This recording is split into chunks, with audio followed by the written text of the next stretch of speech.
Hello সবাই কেমন আছেন? আমি ইভা। আমার চ্যানেলে আপনাদেরকে স্বাগতম। আজকে অনেকদিন পর একটি নতুন ভিডিও নিয়ে চলে আসলাম। আজকে একটি গ্রামার টপিক নিয়ে আলোচনা করব। আপনারা হয়তোবা ইতিমধ্যেই থাম্বনেইল দেখে বুঝে গেছেন আজকে কোন টপিকটি নিয়ে আলোচনা করব। আজকের topic subject verb agreement. Subject verb agreement নামটা শুনলে কোন জিনিসটা মাথায় আসে? অবশ্যই সাবজেক্ট এবং ভার্বের মধ্যে একটি এগ্রিমেন্ট অথবা একটি চুক্তি।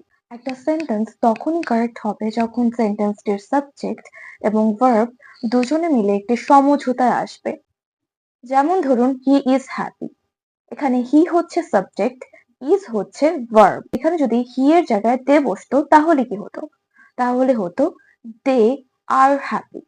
দে ইজ হ্যাপি হয় না, আমরা সবাই জানি এটা হওয়া সম্ভব না, কারণ দে হচ্ছে প্লুরাল এবং এটার সাথে একটি প্লুরাল ভার্বই বসবে, এজন্য এখানে দে এর পরে আর হয়েছে।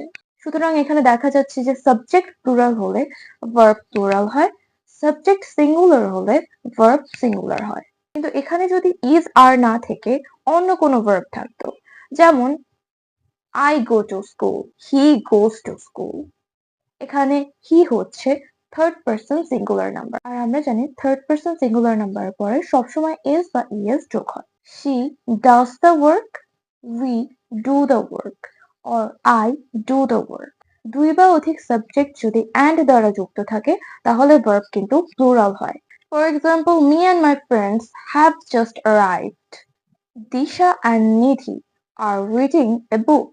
সিঙ্গুলার নাউনের পূর্বে যদি দা থাকে এবং সেটি অ্যান্ড দ্বারা যুক্ত হয় তাহলে কিন্তু ভার্বটি সিঙ্গুলার হয়। For example, the principal and the secretary of the school is coming. এখানে ইজ বসেছে কারণ এখানে প্রিন্সিপালের আগে দা আছে, কিন্তু এখানে আর একটা এক্সেপশন আছে, সেটা হচ্ছে এখানে যদি সেক্রেটারির আগেও দা বসতো, অর্থাৎ the principal and the secretary, তাহলে কি হতো? তাহলে কিন্তু ভার্বটা প্লুরাল হতো। তখন হতো the principal and the secretary R coming to the school. আমি ভিডিও পুরোপুরি শুট করার পরে দেখি যে আমার ভিডিও অর্ধেকের বেশি শুটই হয়নি, মাঝখান দিয়ে কেটে গেছে। এটার পর আমার আর ভিডিও করার এনার্জি ছিল না, তো আমি বাকি অংশটুকু অডিওতে বলছি। আশা করি আপনারা বুঝতে পারবেন। তো যেখান থেকে শেষ করেছিলাম সেখান থেকেই শুরু করি। One of, each of, either of, neither of, এগুলোর পরে সবসময় নাউন প্লুরাল হয় কিন্তু ভার্ব সিঙ্গুলার হয়। যেমন one of the boys was ill, এখানে বয়েজ হচ্ছে প্লুরাল নাউন এবং ওয়াজ হচ্ছে singular verb. Not but, either or, neither nor, not only but also, or, এসব ক্ষেত্রে কিন্তু দুটো সাবজেক্ট থাকে, ভার্ব হয় সেকেন্ড সাবজেক্ট অনুযায়ী। For example, not only Rita but also Rahim is coming to the party. এখানে রহিম অনুযায়ী ইজ বসেছে।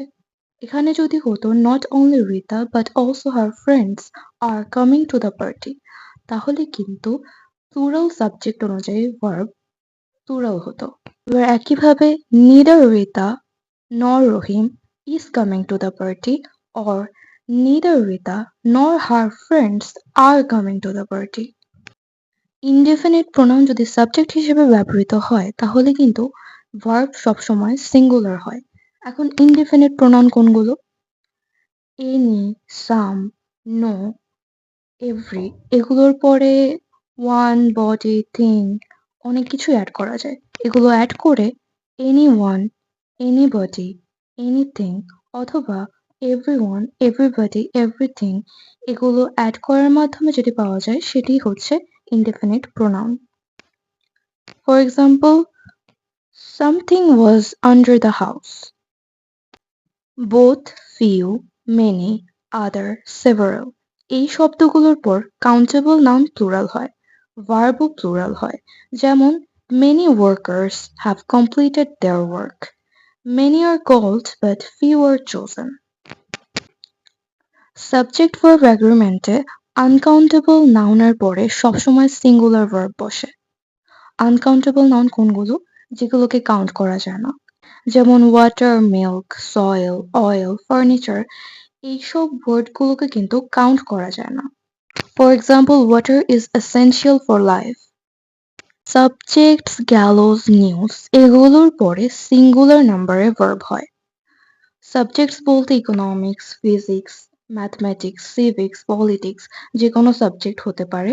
এগুলো শেষে এস থাকে বলেই অনেকে এগুলোকে প্লুরাল মনে করে, কিন্তু শেষে এস থাকলেও এগুলো সিঙ্গুলার। এক্সাম্পল হিসেবে বলা যায় economics is my favourite subject.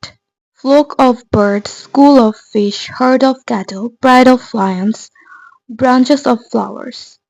এই শব্দগুলোর পর ভার্ব সবসময় সিঙ্গুলার হয়। For example, the flock of birds is circling overhead. The herd of cattle is breaking away. আশা করি আপনারা সাবজেক্ট ভার্ব এগ্রিমেন্ট বিষয়টি বুঝতে পেরেছেন। ভিডিওটি এ পর্যন্ত দেখার জন্য আপনাদেরকে অসংখ্য ধন্যবাদ। ভিডিওটি ভালো লাগলে অবশ্যই লাইক, কমেন্ট অ্যান্ড শেয়ার করবেন। চ্যানেলে নতুন হয়ে থাকলে সাবস্ক্রাইব করবেন এবং পরবর্তী ভিডিওগুলো পাওয়ার জন্য পাশে থাকা বেল আইকনটি ক্লিক করবেন। এবং নেক্সট কোন টপিকে ভিডিও চান সেটা অবশ্যই কমেন্ট সেকশনে জানাবেন। সবাই ভালো থাকবেন, সুস্থ থাকবেন। আল্লাহ হাফেজ।